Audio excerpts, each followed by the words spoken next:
Amado, deje que su alma alabe al Señor. Aleluya. El salmista decía: alma mía, alaba a Jehová. Aleluya.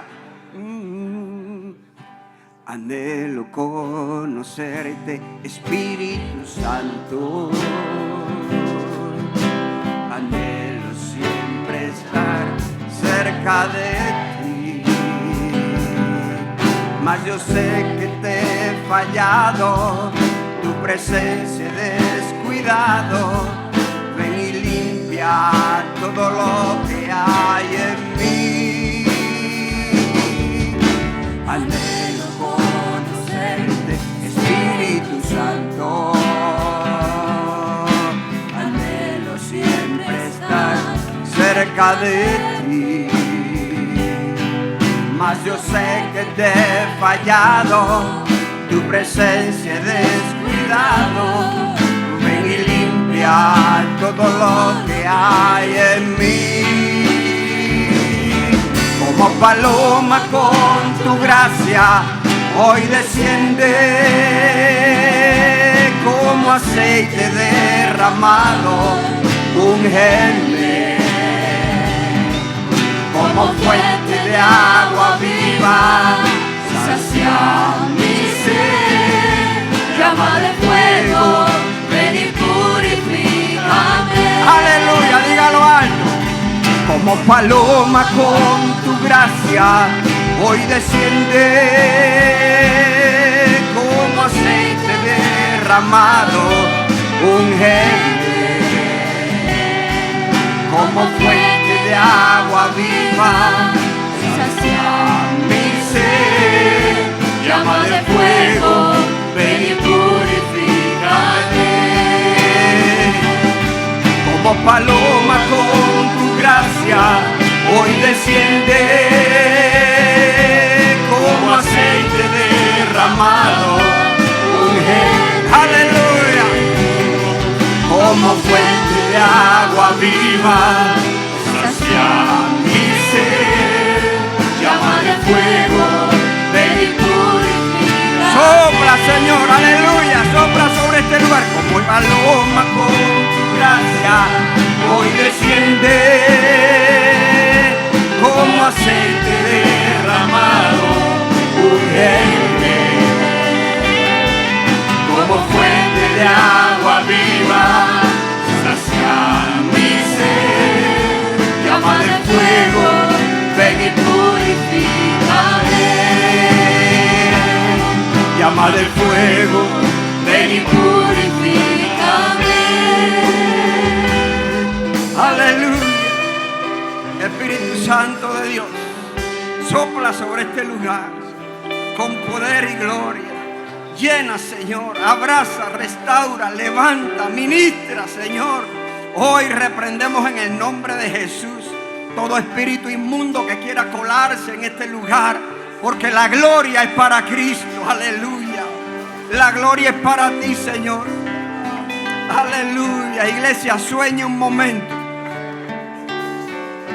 Hágase la idea que está en la boda del Cordero. Aleluya. Alabando allá al Señor. Dice la palabra que habrá un mar de cristal. Aleluya. Bendito Dios. Y allí su voz se oirá. La voz de cada santo, la voz de la iglesia. Dice que de toda lengua y nación se oirán voces alabando al Señor. Al estar ante ti, adorando al frente al mar de cristal, enterrar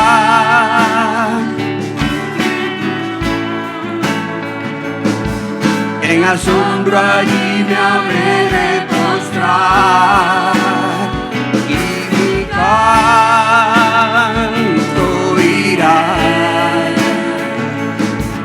a millones proclamándote rey.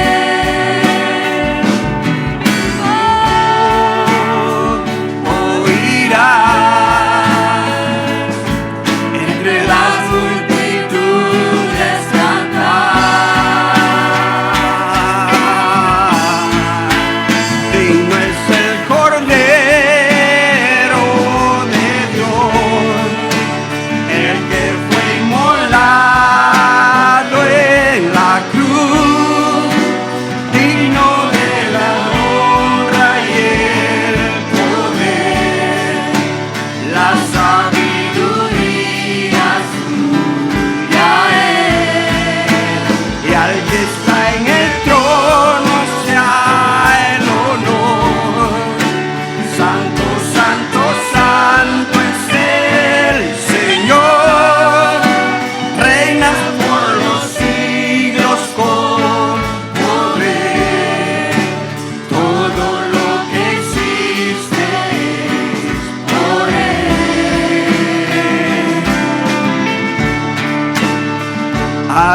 estar ante ti. Dígalo alto.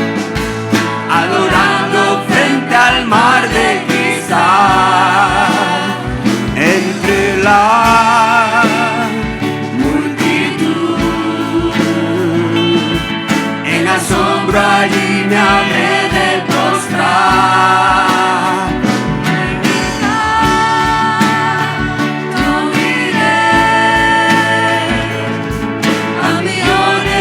Proclamándote rey, y mi voz oirá entre las multitudes cantar. Digno es el Cordero de Dios, el que fue inmolado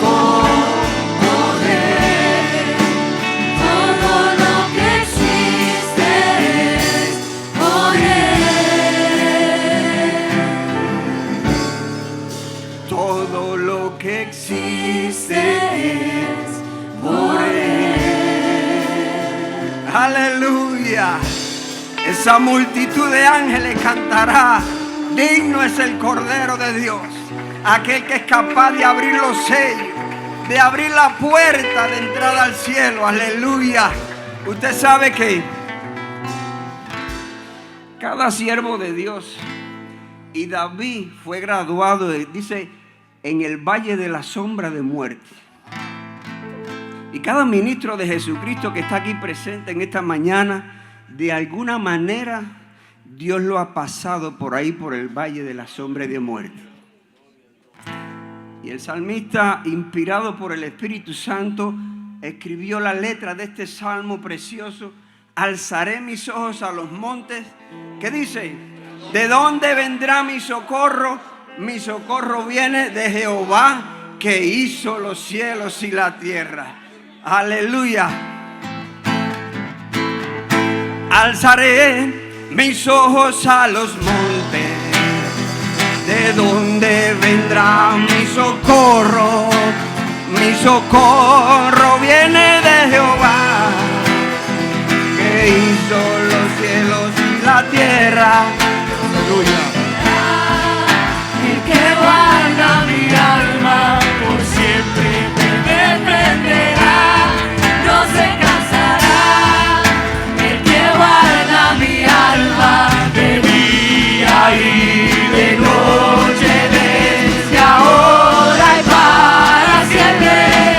Haré así como David, me reiré del gigante que venga contra mí. Mi alabanza Será mi alma cuando levanto mis manos, Él gana mis batallas. Y como David escribió este salmo, ahora lo tomo y lo vuelvo mi canto. alzaré mis ojos a los montes, ¿de dónde vendrá mi socorro? Mi socorro viene de Jehová, Amén. que hizo los cielos y la tierra. No se dormirá el que guarda mi alma, por siempre me defenderá, no se cansará. El que guarda mi alma de día y de noche, desde ahora y para siempre.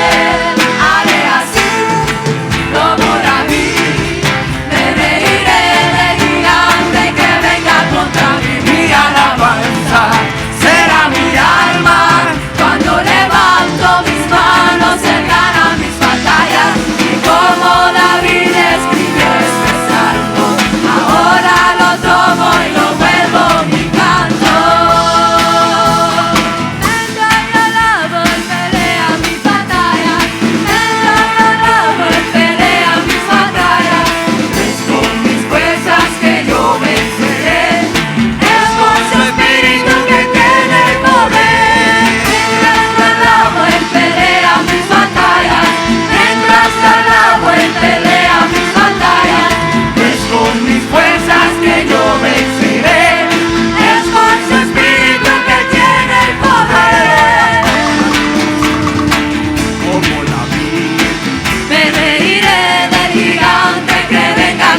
Giovanni, tómate la guitarra aquí un momentito.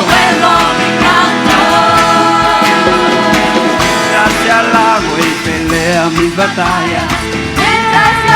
Habrá alguna pandereta por ahí abajo que se puede usar. Oh, aleluya. Elías, ayúdalo, Elías. Mientras le alabo, él pelea mis batallas. No es con mis fuerzas que yo venceré, es con su espíritu que tiene el poder. Se metió Dios. Pelea mis batallas. Mientras le alabo, él pelea mis batallas.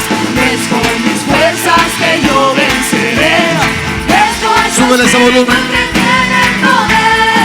Yes. Como David, me reiré del gigante que venga contra mí. Mi alabanza será mi arma. Yes. Cuando levanto mis manos, él gana mis batallas. Y como David escribe en su Gracias, Abigail. ahora lo tomo y lo vuelvo mi canto. Aleluya. Vamos a decir ahora.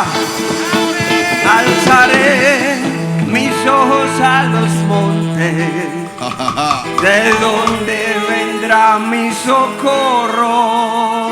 Mi socorro viene de Jehová, que hizo los cielos y la tierra. No se dormirá el que guarda mi alma, por siempre me defenderá. No se cansará el que guarda mi alma, de día y de noche, desde ahora y para siempre. Amén. Aleluya. Alábele que vive. El que guarda mi batalla. Cuando él pelea mis batallas, no es con mis fuerzas que yo Vamos, 2 minutos más, vamos. es con su espíritu que tiene el poder. Mientras le alabo, él pelea mis batallas. Mientras le alabo, él pelea mis batallas. No es con mis fuerzas que yo venceré, es con su espíritu que tiene el poder. Él pelea mis batallas. Mientras le alabo, él pelea mis batallas. Es con mis fuerzas que yo venceré, es por su espíritu que tiene el poder. Aleluya. Aleluya. Wonderful. Extraordinario. Avi, no pare eso. Vamos a recoger la ofrenda ahora. Él pelea mi batalla. Mientras le alabo, él pelea mis batallas. La parte segunda Es dice: con mis meta fuerzas la que mano en el bolsillo mientras él pelea su batalla. Vamos a recoger una ofrenda de verdad. La iglesia local ha hecho un esfuerzo más allá de las fuerzas, pero hay hermanos que es primera vez que vienen a esta convención porque no pudieron estar aquí anoche. Y yo sentí así que están desesperados por apoyar este proyecto. Y no puedo dejarlo pasar y que se vaya para la casa. ¡Ay, qué dolor me llevo! No me permitieron darle a Dios una ofrenda tipo convención. Lo que pasa es que los hugieres no vinieron, están aquí ya. Dios mío, pero tienen el mismo don ese de... ¿Cuántos creen que podemos dar? Pero se me apagó la música, vamos a suspender todo. No sé quién mandó a parar la música ni nada porque no sabía. Y yo quiero que sepan, queridos, que lo estamos haciendo por amor a la obra de Dios. Esto nos ha costado un ojo, la otra parte, pero no nos arrepentimos de gastar para los intereses del reino de los cielos. Yo voy a pedir de verdad que todo el que pueda haga algo ahora y ministre en la única ofrenda que vamos a recoger extra a lo que hacemos en los cultos, como hicimos anoche, y vamos a hacerlo con gozo. Padre, yo pido que ahora mismo la unción de tu Espíritu Santo esté con nosotros, ministrándonos mientras te damos lo que te pertenece. Que tú premies el amor de esta iglesia, de los ministros, de los pastores, de los que pueden impulsar tu obra. en una manera tan linda. Gracias por los ministerios diversos que convergen aquí en esta linda convención. En el nombre de Jesús, te damos gracias por los que están aquí todavía adorando tu nombre. Quédense de pie porque el bolsillo hay que meter la mano así para adentro y sentado no fluye. Quiero ver las carteras de las hermanas. Quiero ver los teléfonos. Vamos a recoger una ofrenda gigante. Pueden pasar mis hermanas, si lo van a hacer por cel. La hermana Zulmira está ahí para ayudarle. Si lo quiere hacer con tarjeta, venga con fe y haga lo mejor que pueda. Por favor, todo lo que pueda hacer, hágalo para Dios. Si es por cel, al número de la iglesia Monte de Sión que está en el pizarrón electrónico, vamos a dar mientras estos adoradores me ayudan. Danzo en el proceso y grito, grito, grito, grito, grito, grito. No moriré, doy vueltas, vueltas, vueltas, vueltas, vueltas. El hijo del pastor Yo me avergüenzo, hay fiesta, fiesta, fiesta, fiesta, fiesta, fiesta en el desierto. La la la la la la la la la la la la la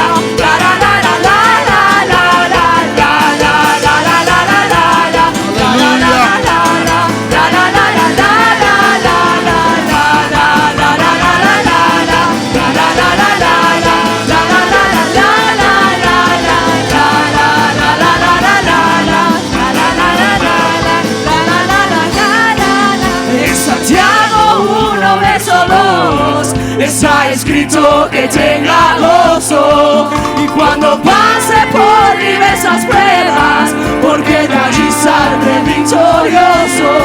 Mi lamento cambiase por danza, ya no hay tristeza, solo alabanza.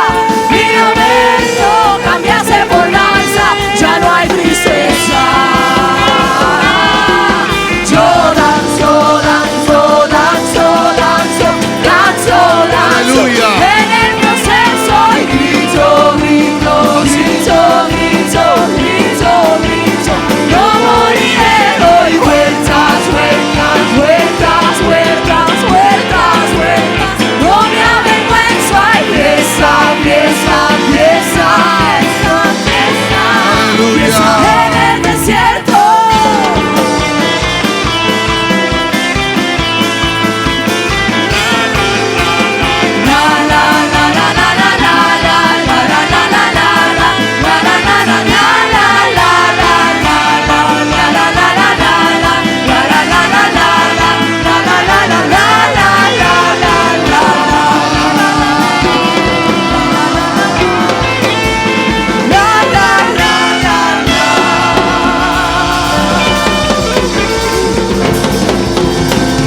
Una ovación de gloria a Dios por siempre.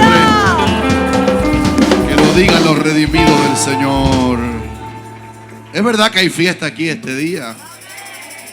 Bendecimos a Dios. Le damos todo el honor y la fama al único digno. Quédense de pie. Vamos a hacer breve la palabra, la lectura de la palabra. Quiero decirles, lindos, que esta es la marca de las iglesias Monte de Sión. La ministración del Espíritu Santo mientras adoramos. Y que a veces tenemos que romper el schedule porque Él ha intervenido. Esta marca de que la gente habla en lengua, ahí está bien Asilito, ahora sí. De que la gente habla en lengua espontáneamente cuando el Espíritu los toca, es una marca de esta iglesia. Y lo voy a ministrar mientras enseño esta última hora la palabra. Queridos, dentro de esta carpeta que van a recibir todos en un minuto, unos minutos, cuando acabe la enseñanza, hay unos documentos valiosos. Primero están todos los mensajes que ustedes han oído, ya tienen el del pastor Florido, pero hay otro, el del pastor Pablo, David, el de Saúl anoche, poderoso también. Y hay dos documentos más a la derecha de la carpeta o del file. Uno es la declaración doctrinal de la Iglesia Evangélica Monte de Sión. Esto es muy importante que todo el que está aquí lo tenga. Esto se va a repartir ahora cuando terminemos, no ahora. Y esto es tan importante. ¿En qué creemos nosotros? Y al final, el último documento es una planilla de ingreso en nuestra universidad. Si usted, querido, no se está preparando para servir al Señor, aquí tiene una puerta que Dios le ha abierto. Mi visión es que cada pastor sea profesor en su iglesia de la universidad. Que todos los pastores lindos y amados y pastoras también que están aquí se lleven planillas para que esto lo puedan ustedes copiar. Si es que lo autorizamos así, pueden copiarlo en fotocopia para que lo reparta a hermanos de su iglesia, y los pastores pueden dar las clases de la universidad en su iglesia. Y si tienen dudas cómo se hace, pues claro que pueden acceder a nosotros para explicarle. Por último, allá atrás, no sé en qué lugar están las Biblias de estudio. Quise traerlas, están por allí por una esquinita. Están afuera, ¿verdad? Las Biblias que usamos nosotros para predicar, Biblia de estudio Senda de Vida, están allá afuera. Esto es propiedad de la iglesia, no es un negocio mío. Yo no vendo cosas, esto es de la iglesia. Y queremos que todo el que pueda llevarse una, se la lleve. Tiene un precio muy barato para lo que vale la Biblia. Y va a estar afuera expuesta, ya está allí para cuando terminemos usar esta oportunidad también de llevarse una buena Biblia de estudio, que de seguro le va a ayudar, como a mí también me ha ayudado, y a Jaciel y a todos los pastores aquí. Y al final tenemos un almuerzo que es para todos los que están, y va a haber sillas, allá están todas las sillas puestas. Esta segunda parte de aquí del templo está ya lista. Cuando terminemos van a poner sillas y mesas, que todos participen. Dios los bendiga. Voy a llevarles a la palabra, a un estudio que he titulado, como ustedes ya han oído en el programa que repartimos ayer, Sabiduría Integral para la Obra del Ministerio. Porque el lema de la convención se llama Perfeccionados, pero diga ¿para qué? Para la obra del ministerio. Por eso vamos a meditar un poquito hoy. Este va a ser un estudio práctico de cómo se aplica sabiduría por la Biblia en algunas de las áreas fundamentales de lo que estamos haciendo para Dios. Voy solamente a leer unos poquitos versículos de Proverbios capítulo 8, y voy a hacer palanca en lo que dijo un día David: esta vez seré sin culpa contra los filisteos. Si yo me paso un poquito, todo el mundo justifíqueme que no es culpa mía. Versículo 1. No clama la sabiduría y da su voz la inteligencia. ¿Dónde? En las alturas junto al camino. A las encrucijadas de las veredas se para.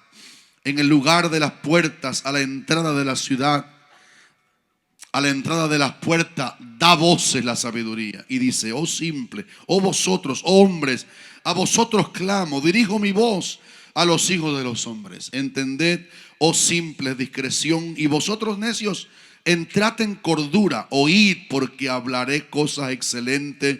Abriré mis labios para cosas rectas, porque mi boca hablará verdad, y la impiedad abominan mis labios. Justas son todas las razones de mi boca, no hay en ellas cosa perversa ni torcida.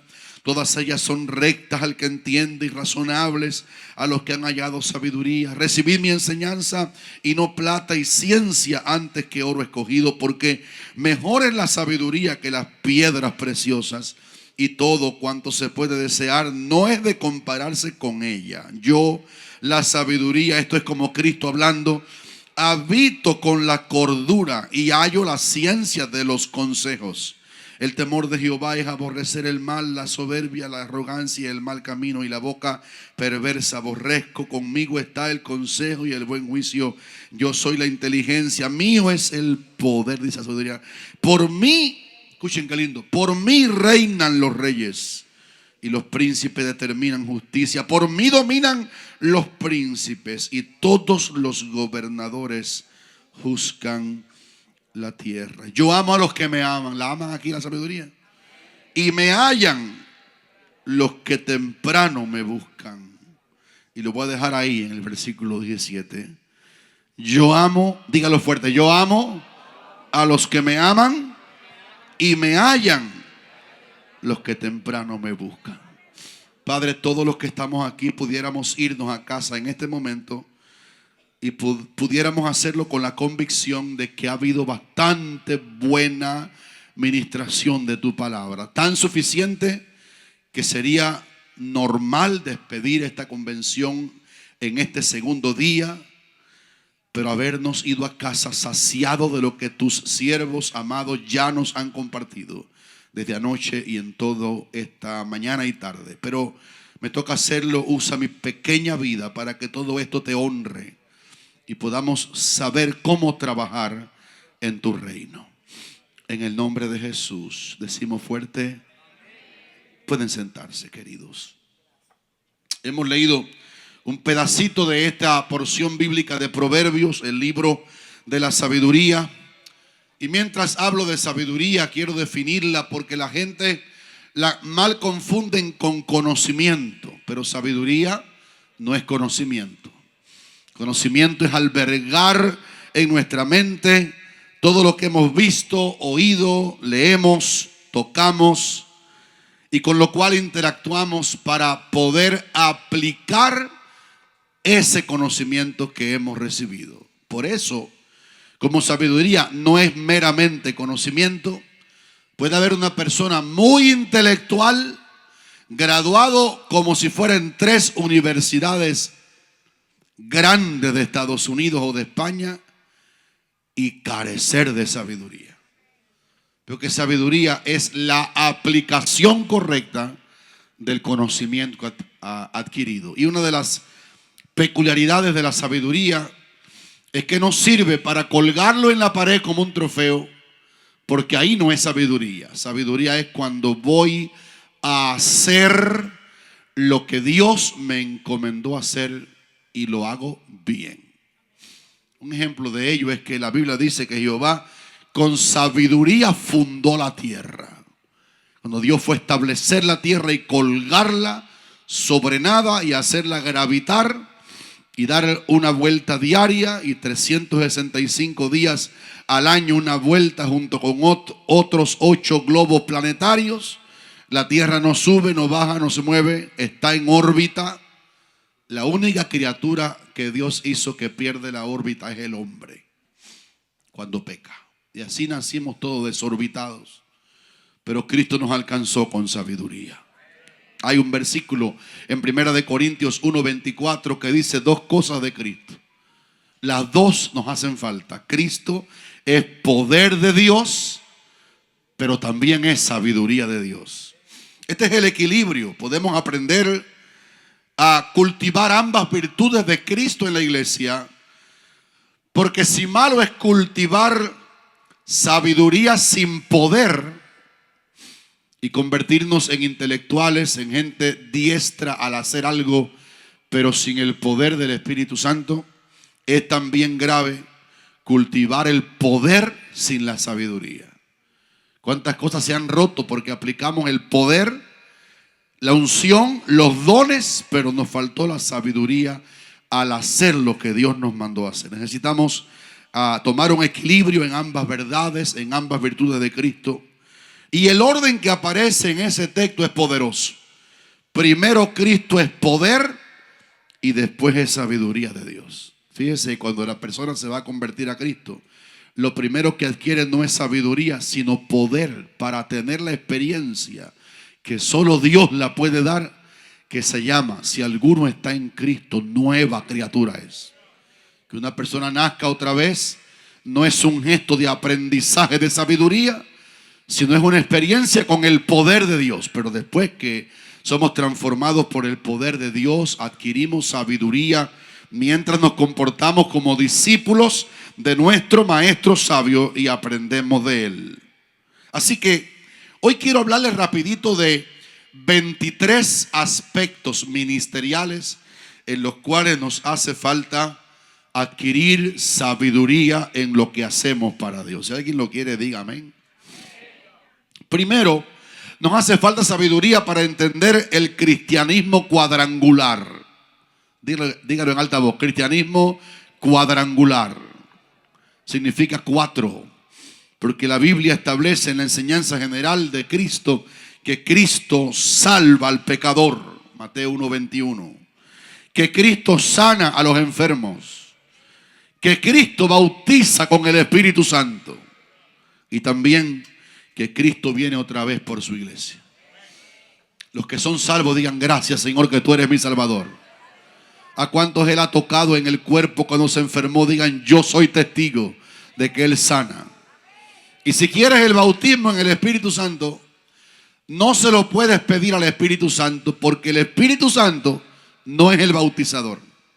El bautizador es Cristo. El Espíritu es con quien nos bautiza Cristo. Y la iglesia está esperando la venida de Cristo por nosotros. ¿Cuántos aquí le están esperando? Estos 4 aspectos de sabiduría para aprender que el evangelio en Monte de Sión y en toda iglesia sana es cuadrangular. No solo tenemos que saberlo, también tenemos que practicarlo en nuestras iglesias. Cada pastor debe hacer un llamado a la salvación cada vez que el Señor lo inspire. Cada pastor debe llamar al enfermo, como hacemos aquí, por ejemplo, los martes, para que el Señor lo sane. Cada pastor debe ministrar el bautismo del Espíritu Santo. Y cada pastor debe hablar a la iglesia de la profecía de que el Señor mismo, con voz de mando, con voz de arcángel y con trompeta de Dios, descenderá del cielo, y los muertos en Cristo resucitarán primero. Y luego nosotros, los que vivimos, los que hayamos quedado, seremos arrebatados juntamente con ellos en las nubes para recibir al Señor en el aire, y así estaremos para siempre con el Señor. El segundo aspecto de sabiduría aplicada es que sabiduría y revelación tenemos que adquirirlo para el conocimiento de Cristo. Y la gente dice, cuando se convierte, conocieron a Cristo, pero realmente solo lo conocieron como Salvador. Pero después de ese día comienza una carrera que a Pablo se le asignó y él la escribió cuando ya estaba viejito y ya había ido al tercer cielo. Dijo: hermano, yo mismo no pretendo haberlo ya alcanzado, pero una cosa hago, olvidando ciertamente lo que queda atrás, extendiéndome a lo que está delante, prosigo a ver si logro asir aquello para lo cual fui también asido por Cristo. Asido por Cristo para que podamos asir a Cristo. Y esto es una revelación paulatina que va ocurriendo. Y Pablo dijo: a fin de conocerle. Ese no era Pablo cuando se convirtió. Ese era Pablo cuando ya había surcado el imperio romano, predicando y haciendo señales y milagros de todo tipo, y miles se convirtieron. Todavía su meta era conocer a Cristo. Y eso, por supuesto, primero viene de la palabra de Dios. Todo el que sirve al Señor tiene que entender que el conocimiento de Cristo no viene a mí como una nube que me visita, sino viene a mí a través de la palabra de Dios. Hay un versículo de Samuel que dice que Jehová se reveló a Samuel por la palabra de Jehová. Pero también conocerlo más de cerca indica en manera obvia que el que lo va a conocer más de cerca, lo va a conocer en su carácter, lo va a conocer en su vida. Es una persona que dedica tiempo a tener intimidad con Dios. Cristianos que se levantan sin orar, ponen el pie en el zapato y van para el trabajo, están lejos de la segunda sabiduría de la cual estoy hablando. A Cristo hay que buscarlo, tener comunión con Él. Hay un tercer aspecto de sabiduría, que es sabiduría para entender que a medida que crecemos necesitamos ser renovados. Y la base bíblica de eso es la aplicación espiritual de un acto que Ana, hace poquito aquí en Monte de Sión Central lo predicamos, hizo cada año cuando venía a ver al niño que le pidió a Dios para él. Ella lo parió, pero se lo regaló al Señor y lo dejó en el templo, porque el niño ahora no era de Ana. Cuando le quitó su pecho lo dejó, y dice la palabra que Ana venía cada año con su marido Elcana, y ella le hacía y le traía una túnica nueva cada año, cada vez que venía a ver a Samuelito. Era obvio que tenía que ser una túnica nueva. Dígame alguien rápido y en alta voz, ¿por qué? Pues como, porque ustedes se lo oyeron aquí en la iglesia local. Como estaba creciendo, la ropa del año pasado ya no le servía. Todo ministro tiene que entender que tú estás llamado espiritual y ministerialmente hablando a que la ropa se te quede corta por tu crecimiento espiritual. Por eso tenemos que ir a Betel como hizo Jacob. Por eso tenemos que encontrarnos en Peniel con el Señor. Por eso tenemos que apartarnos, como decía el pastor Florido, con el Señor a un lugar secreto donde seamos renovados. Romanos capítulo 12, versículo 1. Así que, hermanos, os ruego por la misericordia de Dios que presentéis vuestros cuerpos en sacrificio. Señor, bendice los que tienen hambre, no pueden ni hablar a esta hora. El sacrificio vivo, santo y agradable a Dios, que es nuestro culto inteligente. Renovaos en el espíritu de nuestra mente. No podemos servir a Dios con unciones rancias, con experiencia de hace 20 años. El Señor nos quiere renovar continuamente. Yo quiero pedirle que me haga una ropita para esta convención nueva. Estoy seguro que desde anoche Él está tejiendo un vestido nuevo para dárnoslo, porque te vas a ir de aquí mucho más crecido que como llegaste a la convención. Y te vas a llevar la ropa nueva que el Señor te va a dar para su gloria. Hay un cuarto aspecto de sabiduría importante aplicada, que es sabiduría para conocer la ley de la percepción. Para mí ha sido una meta aprenderme a mover con percepción para saber en qué medio ambiente estoy. Por ejemplo, cuando yo voy a visitar una iglesia que no es Monte de Sión, yo estoy totalmente bajo la autoridad del pastor que me invitó.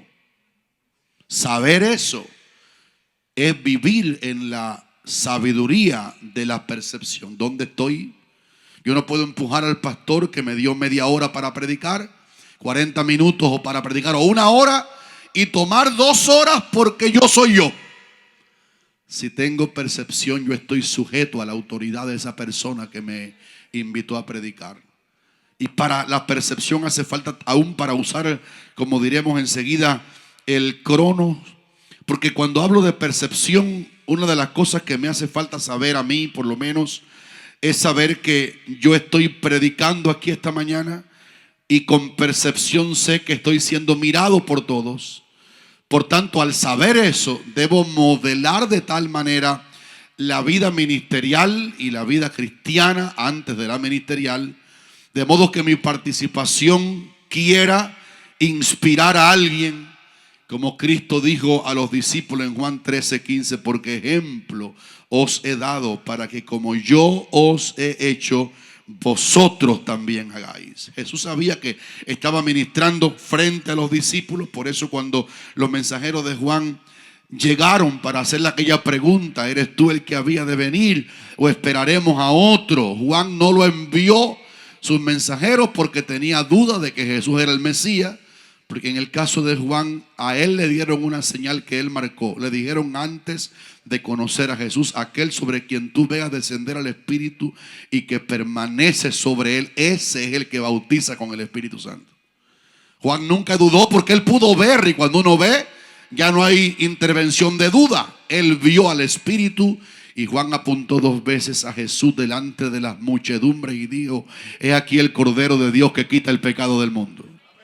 Pero cuando Jesús recibió los mensajeros de Juan el Bautista, la percepción de sabiduría era tan grande en él, en Cristo, que hizo muchos milagros delante de los mensajeros de Juan, porque él sabía que no estaba solo beneficiando a los enfermos que sanó en ese momento, sino que estaba beneficiando a los mensajeros que Juan había enviado, que ahora podrían llevar un testimonio gráfico a Juan de que verdaderamente Jesucristo era el Mesías de Dios. Para cuando Juan muriera, y es porque Juan envió mensajeros, él sabía que ya se iba y mandó los mensajeros. Para cuando Juan no estuviera, los hijos ministeriales de Juan hubieran tenido la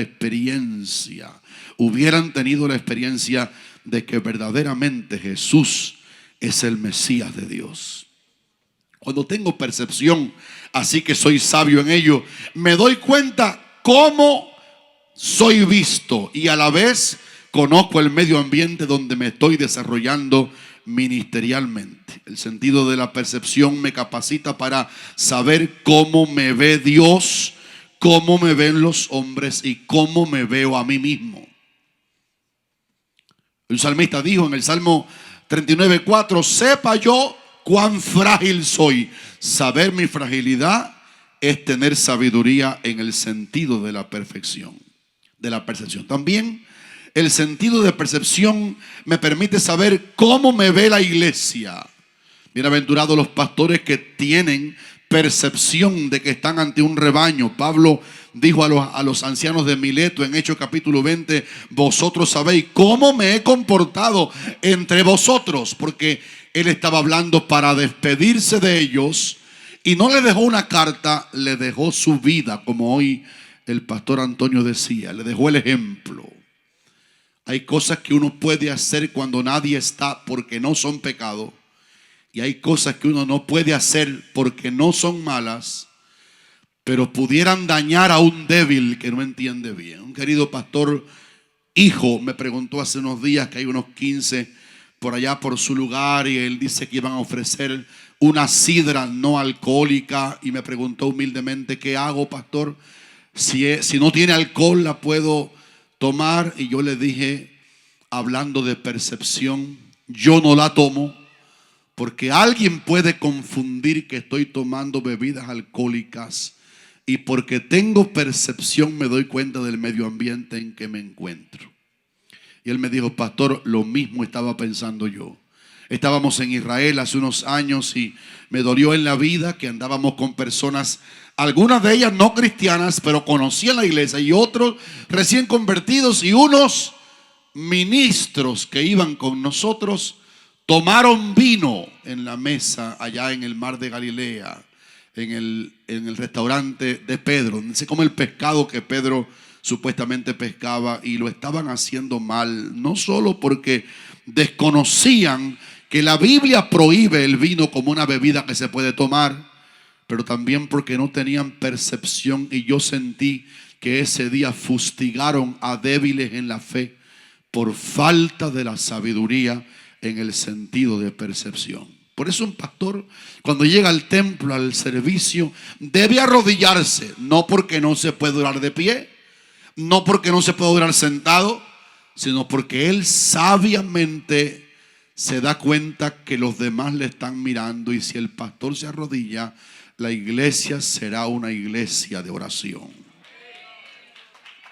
Número 5, sabiduría para entender el valor de permanecer en la vid para la fructificación. Y esto ya lo predicó en el primer tiempo el pastor Antonio. Jesús decía: el que permanece en mí y yo en él, este lleva mucho fruto, porque separados de mí nada podéis hacer. Y dijo más: en esto he glorificado a mi Padre, en que llevéis mucho fruto y seáis así mis discípulos. Una de las causas de por qué no fructificamos es por nuestra poca vida de intimidad con la vid verdadera.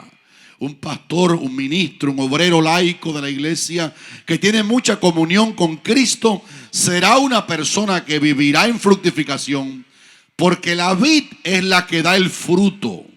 Se ve en el gajo, pero lo produce la vid. El que anda con Cristo mucho lleva mucho fruto. Nuestro tiempo de oración, queridos, tengo que decirlo a manera de enseñanza y de refriega para los que están viéndonos en Alaska, es tan miserable que es el por qué nuestra vida fructifica tan poco. Pero David sabía la importancia de la intimidad con Dios para que él fuera un hombre fructificado, y trazó en el Salmo 63:1 decir: de madrugada te buscaré. Un hombre como ese llegó a ser 3 veces ungido. Primero en Belén, en casa de su padre, luego en Hebrón y luego en Jerusalén, porque este hombre tenía una vida práctica de intimidad con Dios. Juan el Bautista fructificó tanto que dice la Biblia que salía a él toda Jerusalén y toda la provincia alrededor de Judea, y eran bautizados por él en el Jordán. Si Juan estuviera en este tiempo, a lo mejor hubiera escogido la calle Flagler para poner su iglesia, pero el púlpito de Juan estaba en el desierto. A mí no se me ocurriría irme para los Everglades y en medio de los pantanos plantar una iglesia dentro de los pantanos. Pero a Juan Dios lo guió a plantar su púlpito en el desierto. Pero era un hombre que tenía tanta intimidad con Dios que fructificó aunque su iglesia quedaba lejos. Y la gente quería ir a ver a Juan en un lugar geográficamente difícil porque él estaba fructificando debido a que tenía una vida de intimidad con Dios. Dice que habitó en lugares desiertos hasta el día de su manifestación a Israel. Número 6, sabiduría para atender cuidadosamente el cuerpo, el cual es templo del Espíritu Santo. Primera de Corintios 6:19. Hay que comer sanamente, hay que hidratarse suficientemente. Estaba leyendo un artículo sobre hidratación y decía estadísticas muy modernas de ahora mismo que más del 50% de los hombres y mujeres más de 50 años, no tenemos casi ninguno aquí, de eso para arriba, están deshidratados porque el agua que toman no llega a la célula, no satisface la demanda de agua que nuestro cuerpo requiere. Bueno, hidratarse correctamente, tomar mucha agua es parte del cuidado con este templo que no es de nosotros, es del Espíritu Santo. Hay que hacer ejercicio.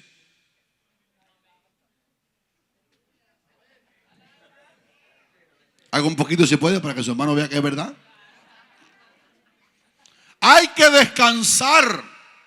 Nos lo tiraron en la cara bien tirado esta mañana. Que digan amén los que saben, hay que descansar. No me refiero a ser dormilón, porque los dormilones entran en unas tempestades tan grandes que el barco le va a caer arriba el agua con el barco y todo. Y se lo comen los grandes peces a los dormilones. Estoy hablando de descanso. Como parte de lo que hoy se predicó aquí, si mi cuerpo está apto, yo voy a ser más útil a la causa del Señor. Alguien predíqueme eso a mí otra vez, que yo necesito eso para mi corazón. Hay que mantener el cuerpo en pureza sexual. La Biblia dice que el cuerpo no es para la fornicación, sino para el Señor y el Señor para el cuerpo. Esas cositas no se predican muy fácil donde quiera, pero aquí lo predicamos. Y cada pastor debe predicar eso en su iglesia. Nuestro cuerpo es del Señor. Número 7. Sabiduría para discernir que necesitamos prepararnos. Dígalo conmigo, prepararnos. ¿Para qué fuerte? Para servir al Señor. ¿Sabe que eso de prepararnos? Hubo en Miami una ola de ignorancia tan grande donde la gente decía, yo tengo la unción de Dios y con la unción me basta. Y ungidos decían unos disparates que no se podían oír y le hacían daño a tanta gente. La Biblia dice que había escuelas de hijos de profeta. ¿Qué era eso? Jóvenes que estaban ingresados para enseñarles a ejercitar bien. Sabiduría es aplicar bien el conocimiento. Y los padres profetas reunían en diferentes ciudades jóvenes con llamado de Dios para entrenarlos. Las escuelas de los hijos de los profetas. Samuel tenía una en Ramá, primero de Samuel 19:20. Elías y Eliseo tenían otras, una en Betel, otra en Jericó y otra en Gilgal. Y cuando se iba Elías para el cielo, iba para allá, para la escuela de los hijos. Y esta gente, profetas potenciales, le decían, oye Eliseo, ya tú sabes que hoy Jehová te quitará de ti a tu Señor, porque estaban entrenados, oían la voz de Dios, pero les hacía falta aprender a hacer correctamente la profecía. Y cuando Cristo vino, Él instruyó a 12 hombres en la mejor universidad cristológica y bíblica y teológica de todos los tiempos, cuando el maestro directamente era Jesús de Nazaret. Eso quiere decir que cada uno que opta por servir al Señor, no porque lo buscó, sino porque respondió al llamado, debe aprender que tiene que prepararse para servir al Señor. Por eso nosotros queremos que todos los pastores de las iglesias y hermanos líderes pasen la universidad y se gradúen, porque les va a hacer bien. Es bíblico que no salgas a trabajar en la obra si ignoras alguna palabra de Dios. Priscila y Aquila oyeron a uno de los hombres más elocuentes del Nuevo Testamento, a Apolo. Dice que era poderoso en las escrituras, era de espíritu fervoroso Pero cuando predicó en Corinto, allí estaban estos dos peritos. Y curiosamente, primero se menciona a la mujer 3 veces y después al hombre, explicando que las mujeres también tienen oportunidad hasta de corregir a un obrero varón que no está exactamente en el camino. Y dice la palabra que Priscila y Aquila llamaron aparte a Apolos porque lo oyeron que no estaba realmente en el centro. Y dice, y les pusieron más exactamente el camino del Señor. Tenemos que tener apetito por prepararnos para servir a Dios. Pablo dijo a Timoteo, procura con diligencia presentarte a Dios aprobado como obrero que no tiene de qué avergonzarse, que usa o traza bien la palabra de verdad. Aprovechemos la universidad, preparémonos, seamos estudiosos, leamos la Biblia sin parar. Yo voy por la segunda vez este año leyendo la Biblia. De enero a abril la leí completa. Ahora estoy primero de Samuel, estudiándola un poquito más lenta esta vez. Pero quiero aprender de la palabra porque necesito estar lleno de lo que voy a compartir con los hermanos. Y siempre le digo, pastores, obreros, maestros de escuela dominical o discipulados, la gente que nos oye son jueces silentes de tu preparación para servir a Dios. No podemos causar vergüenza al evangelio por apatía al estudio. Tenemos que devorar los volúmenes de la Biblia. Buenos comentarios bíblicos, tenemos que ir a ellos. Número 8. Sabiduría para aprender la correcta simetría del culto a Dios. Ahora entro en estados prácticos. Aquí aprendemos que la palabra de Dios tiene prioridad dentro de la cantidad de tiempo que se usa en el culto. ¿Recuerdan qué dijo Saúl anoche predicando? Al predicar, él dijo que la gente dice que la parte de la palabra es lo principal del culto, pero quieren que el predicador termine rápido. Qué tremenda contradicción, ¿verdad? Tenemos que darle más oportunidad a la palabra. Escuche por qué. Hay varios por qué. Primero, porque nada que yo le dé a Dios es más importante que lo que Él me da a mí. Por tanto, cuando en una iglesia hay una malformación en el culto y hay mucho tiempo de alabanza y corto tiempo de la palabra, la iglesia está desnutrida. La alabanza es mi devoción a Dios, pero no espero el culto para comenzar a dársela. Toda mi vida, toda nuestra vida debe ser un culto a Dios. Pero la palabra trazada, bosquejada, preparada, se da, aunque la leo en mi casa, a través de los voceros o los ministros de la iglesia. Por tanto, una iglesia no va a ninguna parte si dedica mucho tiempo a la alabanza a Dios justa y verdadera, necesaria. Esa es la parte votiva de nosotros a Él, pero descuida predicar la palabra de modo que la gente vaya para la casa alimentada. David Wilkerson dijo que crimen cuando alguien dijo, hubo tanta bendición en el culto que no se pudo predicar. Y él dijo, estás enviando a los hijos para la casa con hambre. Esa no es la iglesia. Pablo, y yo me justifico porque predico tan largo, porque Pablo predicó casi una noche entera en Troas. Por allá por la madrugada se le cayó un joven por la ventana, enseñándonos que no se puede predicar tan largo si es de noche, si es de día sí. Y se le cayó un tico. Dice, si se le cae un tico al pastor Eliseo hay que sepultar al día siguiente. Yo no tengo el don de Pablo, ni de Pablo, ni de Pablo. Pablo se bajó del aposento alto, miró al joven y dijo, no está muerto, estaba muerto, pero lo vio en fe. Y lo levantó y Eutico resucitó. Y en vez de despedir el culto, dice que alargó el discurso hasta la mañana. Pastor, predique más largo que el tiempo de alabanza y usted formará una iglesia sólida en la palabra de Dios. Y se cae Eutico y se va para el cielo. Como quiera, el cielo es nuestra casa, no es la tierra. Pero predique hasta que la gente se sacie. Claro, con la prudencia que enseguida voy a decir, porque esto es un equilibrio de sabiduría.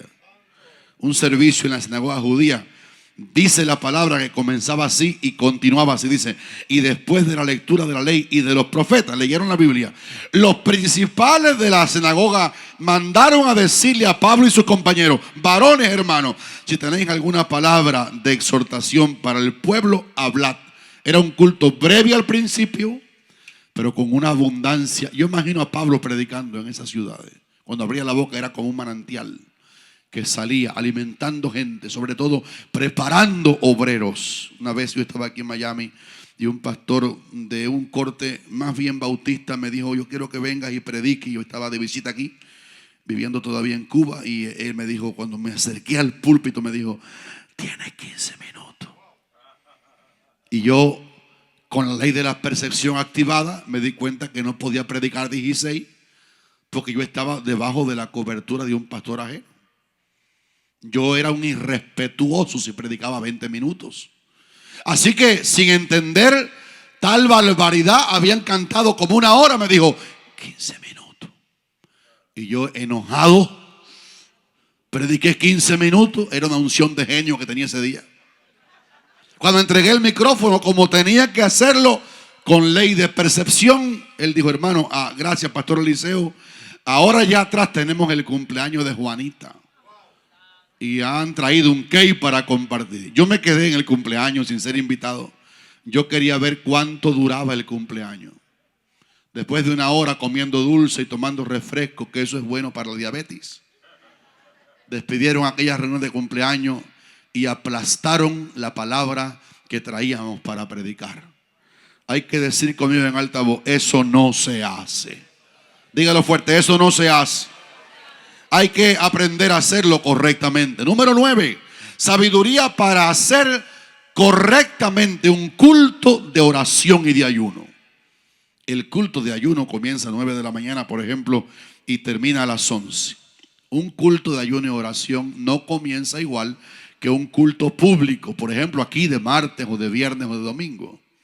Un culto de ayuno y oración es una convocatoria para que el pueblo venga a orar a ese lugar.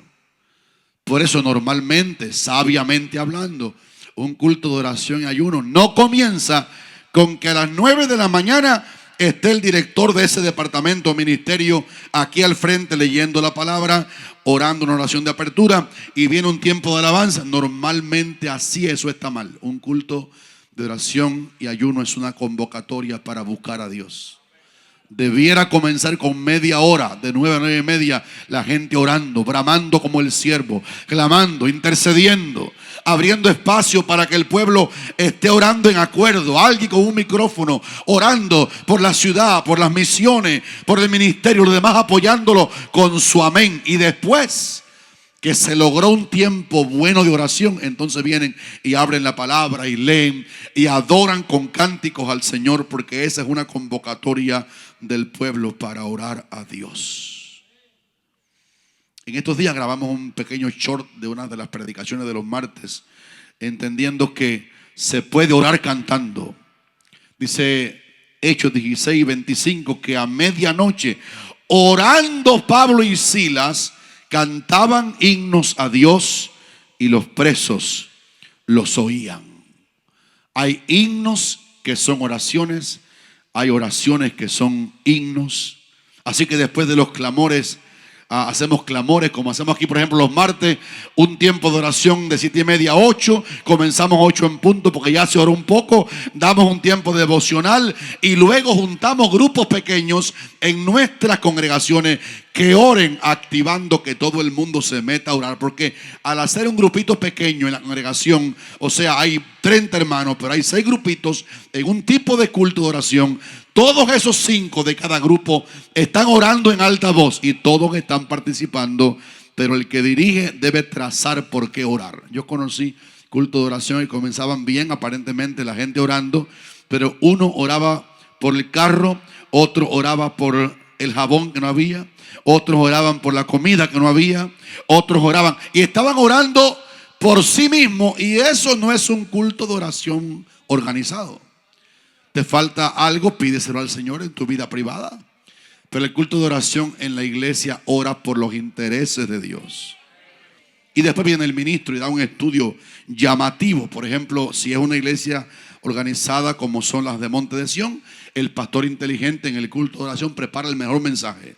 Un estudio de Apocalipsis, un estudio de Daniel, o más sencillo, pero que llame la atención para que la gente quiera también venir a orar al culto, pero que sobre todo haya clamor en la iglesia. Número 10. Sabiduría para saber manejar el reloj ministerialmente. ¿Cuántos creen que eso es importante? Algunos se van del cronos y de pronto comienzan a ministrar y se olvidan de que estamos en el espacio y en el tiempo. Y que todos me están aquí mirando a mí con cara de que termine porque están oliendo el arroz con pollo.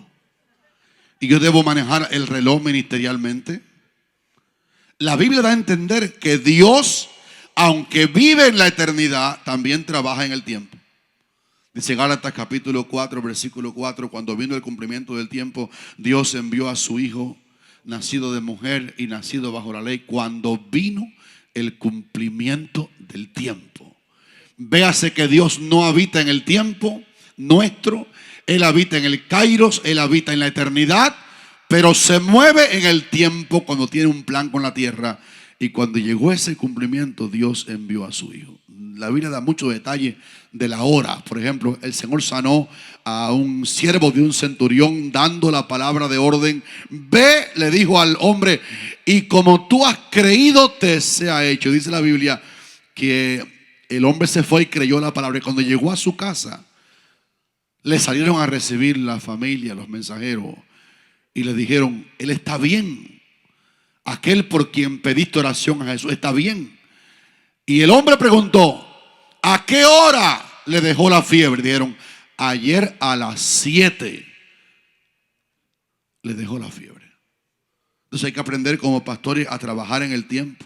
Por ejemplo, llegar voluntariamente tarde a una cita es un menosprecio a la persona a quien tenemos que ir a ver. Papá de Saúl y mío nos enseñó eso muy claro. Si usted no llega a tiempo y lo están esperando, usted ha menospreciado a la persona que usted quedó con él de llegar a tal hora.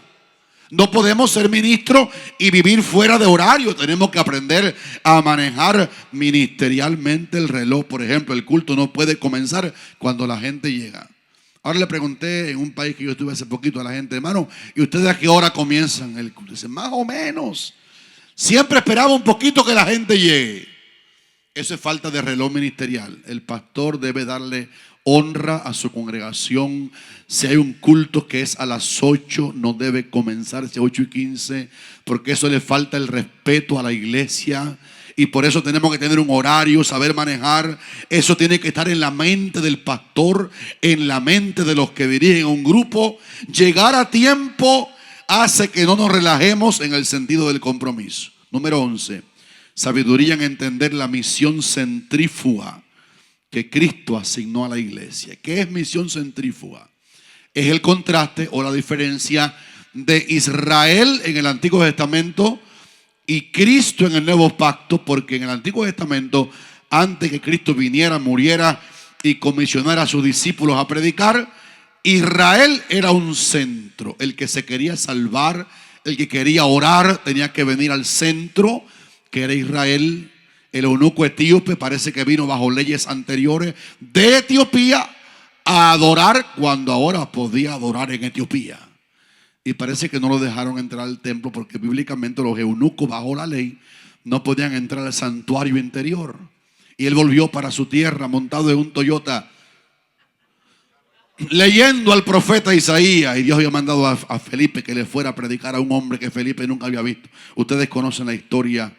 Pero ahora que Cristo vino, le asignó a la iglesia una misión centrífuga. Saúl y yo conocimos qué cosa es una centrífuga. Los campesinos, en que mi padre era pastor en Camagüey, Cuba, hace muchos años, eran apicultores. Apicultores son la gente que tienen que ver con el cultivo de la miel. Y yo recuerdo como si fuera hoy, cuando Daniel Socarrás, uno de los hermanos que era apicultor, metía los panales de miel en una centrífuga. Había como 3 o 4 capacidades, y manualmente, porque no había corriente, le daban vuelta con una manigueta a la centrífuga y el aire rotando de adentro hacia afuera exprimía el panal de miel y salía la miel limpiecita por allá, por un canal. Cuando Cristo vino, estableció la misión centrífuga de la iglesia, cuando dijo a los discípulos: me seréis testigos después que se llenen del Espíritu, primero en el centro, en Jerusalén, después en Samaria, después en Judea y después hasta lo último de la tierra. Por tanto, sabiduría es entender que esta mañana o tarde los ojos del Señor no están principalmente en este templo. El templo es una herramienta. Saúl comenzó bajo una mata hace como 40 años, un árbol. Y el templo es un lugar necesario, pero si no hay templo, nos reunimos bajo una mata, bajo una carpa, abajo de un puente, en una catacumba, como hay hermanos nuestros todavía en el mundo musulmano, cristianos ahora, que tienen persecución y no se pueden libremente reunir. El templo es una herramienta, pero yo quiero decir, por la sabiduría de qué es misión centrífuga, los ojos del Señor no están principalmente en el templo de la iglesia. Están en las calles de nuestra ciudad. Están donde están los perdidos. Aquí venimos a alimentarnos como el carro que va a la gasolinera a llenar el tanque, pero después del culto hay almas que están muriendo en el pecado que nos necesitan. Por eso, si una iglesia da buenos cultos y el Señor se derrama y la gente se cae al piso y la gente se eriza y da 8 brincos, pero esa iglesia no tiene un movimiento de evangelismo en la calle, esa iglesia perdió el derecho existencial. Los ojos del Señor están afuera. Ya tú y yo estamos salvos. Y Cristo dijo, y cuando un pecador se arrepiente, hay más gozo en el cielo por él que por 99 justos que ya no necesitan arrepentimiento. Esto lo prediqué en Barcelona y fue una palabra que Dios me dio ese día para predicarlo cuando Pablo estaba en Corinto. Hechos 18, 9 y 10. Había persecución y el Señor alentó a Pablo diciéndole: no temas, habla y no calle. Oiga, porque dice: porque yo tengo mucho pueblo en este templo. ¿Fue así que le dijo? Mira lo que le dijo: yo tengo mucho pueblo. ¿Dónde fue que tiene mucho pueblo? En esta ciudad. Así que Pablo, no pares de hablar porque tengo mucho pueblo en esta ciudad. Eso también tiene que ver con la percepción. ¿Para qué soy pastor? Para dar culto, de ninguna manera. El culto es el 10% de lo que la Biblia enseña, que Dios le enseñó que la iglesia hiciera. Hay un 90% bíblicamente hablando que está fuera de las paredes del templo. Por eso cada cristiano auténtico es un predicador del evangelio. Da un tratado, no se calla la boca, en su vecindario, en el trabajo. ¿Cuál es el programa, pastor, de evangelización que tú y yo tenemos? Si eso falta, la iglesia ha perdido su visión centrífuga. Número 12, sabiduría integral en el uso de los dones del Espíritu Santo. Este tipo de sabiduría le faltó a los hermanos corintios, porque ellos tenían todos los dones. Qué tremenda desgracia. Tenían todos los dones, pero no los sabían administrar. Y Pablo, esto que voy a decir es una bomba aquí. A la iglesia más rica en todos los dones, tenían los 3 dones de saber: palabra de sabiduría, palabra de ciencia y discernimiento de espíritu. Tenían los 3 dones de obrar, fe, sanidades y milagros. Y tenían los 3 dones de hablar, lenguas, interpretación de lengua y profecía. Y a esa gente tan rica en regalos carismáticos, Pablo le llamó carnales. Y yo quiero empatar eso, porque me suena que tengo que empatarlo. Eso dice que los dones del Espíritu Santo no tienen que ver nada con mi santificación. Es el carácter de Cristo en nosotros los que nos llama a santificación. Una iglesia puede tener muchos dones, pero si los tiene, qué bueno que los tengamos. Y yo quiero, hermano, decir en mi autoridad ante ustedes como siervo del Señor en turno, que Monte de Sión cree en todos los dones del Espíritu Santo. Levante la mano los que lo creen, digan amén. O diga tengo hambre, o diga amén bien fuerte. Las dos cosas, ¿verdad? Creemos en todos los dones, pero hay que aprender este principio de sabiduría en los dones. Los dones no son de beneficio para el que los tiene. Fíjese que Eliseo sanó a un hombre leproso extranjero en Israel, Naamán el sirio, y el don de sanidades no le sirvió a Eliseo. Eliseo murió de la enfermedad que tenía. Eso quiere decir lo que dice Pablo, que los dones son para la edificación de la iglesia, y el que profetiza no está más alto del que no tiene ningún don, dice Pablo. El que profetiza habla a los hombres para edificación, exhortación y consolación. Que este orden paulino no se nos olvide nunca. El profeta está llamado a edificar a los hermanos. Dice el Señor que te ha llamado para bendecirte. También puede exhortar. Estás en un mal camino, pero después que exhorta, nunca debe olvidar que tiene que dar una palabra de consuelo al final. Si no hace eso, está ejerciendo sin sabiduría el don de profecía. Fíjese que la Biblia dice: vuélvete a mí, Israel.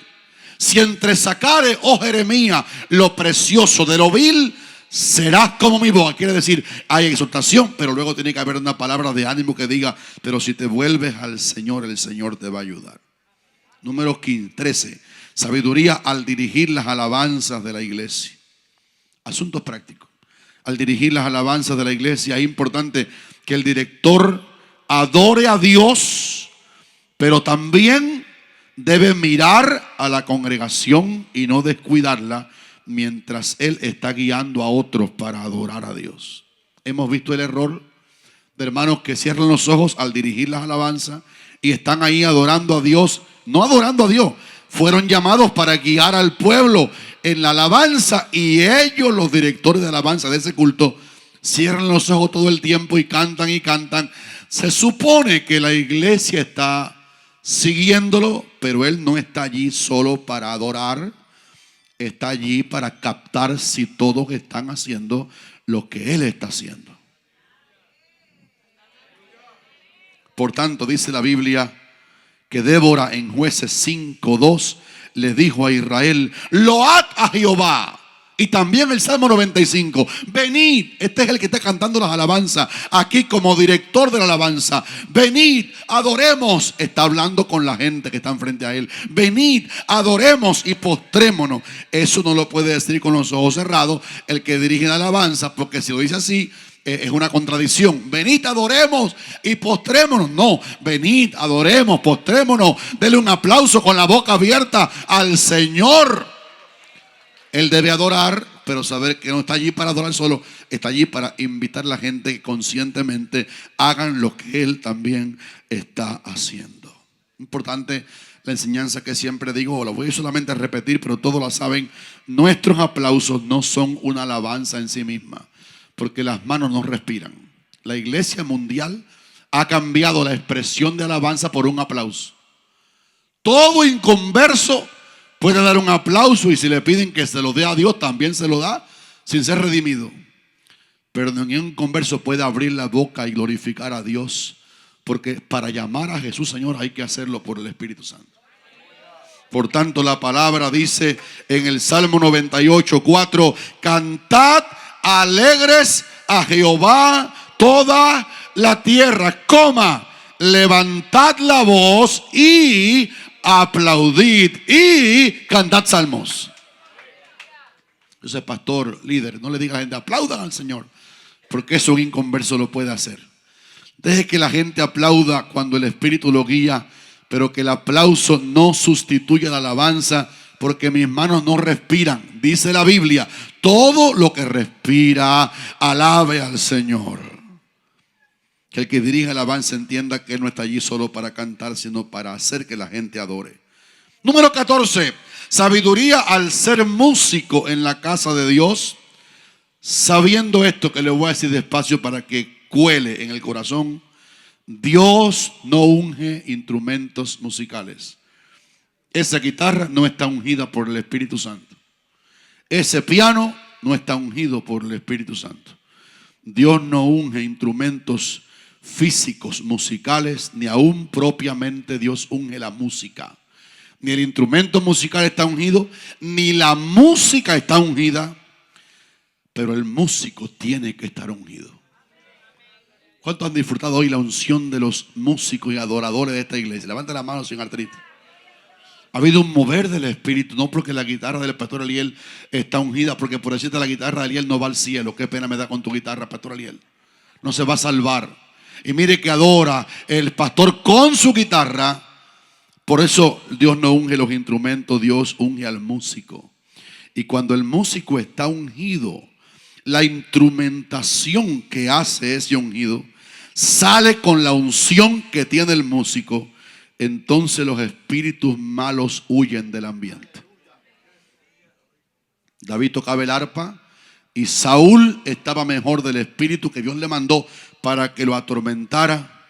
Y también la profecía se mueve dentro de un músico ungido que toca un instrumento que no está ungido, un arpa que no está ungida, pero el músico la toca. Primero de Samuel 16.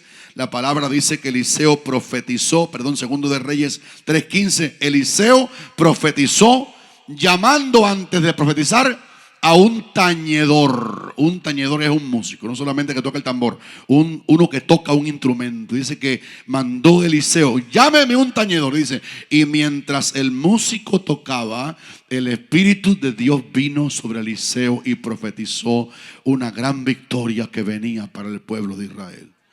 Segundo de Crónicas capítulo 20, Josafat ganó una gran victoria haciendo que el pueblo santificado cantara unas alabanzas. Y cuando el pueblo comenzó a cantar, entonces Dios puso contra ellos a los propios enemigos, unos contra otros, y se mataron unos a otros mientras la alabanza estaba fluyendo, no de instrumentos, sino de gente cantando en la unción del Espíritu Santo. Número 15. Sabiduría para danzar en el culto a Dios. La danza es bíblica. Deja ver los amenes. Pero la danza nunca puede ser la sustitución de los frutos del labio que confiesen el nombre del Señor. Hemos visto en las iglesias locales los hermanitas, sobre todo muchachitas y también varones, danzando pero con la boca cerrada. Qué bueno que las danzarinas de Monte de Sión cantan, danzan cantando y cantan danzando. ¿Sabe por qué? Porque la Biblia no dice que podemos danzar sin cantar. La Biblia habla de fruto de labios que confiesen el nombre del Señor.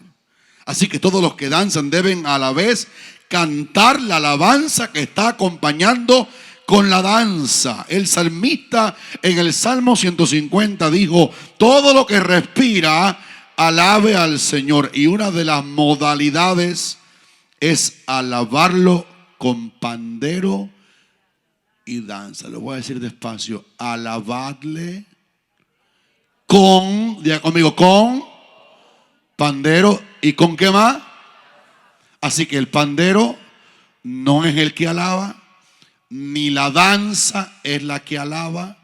Alabadlo con pandero y con danza. ¿Me explica bien?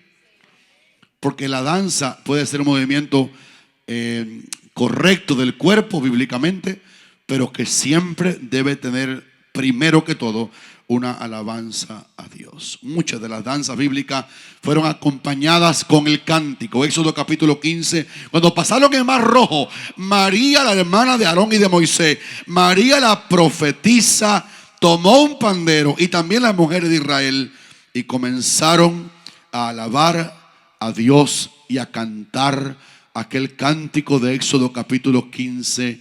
Jehová echó en el mar el caballo y al jinete, y danzaban y cantaban, y cantaban y danzaban.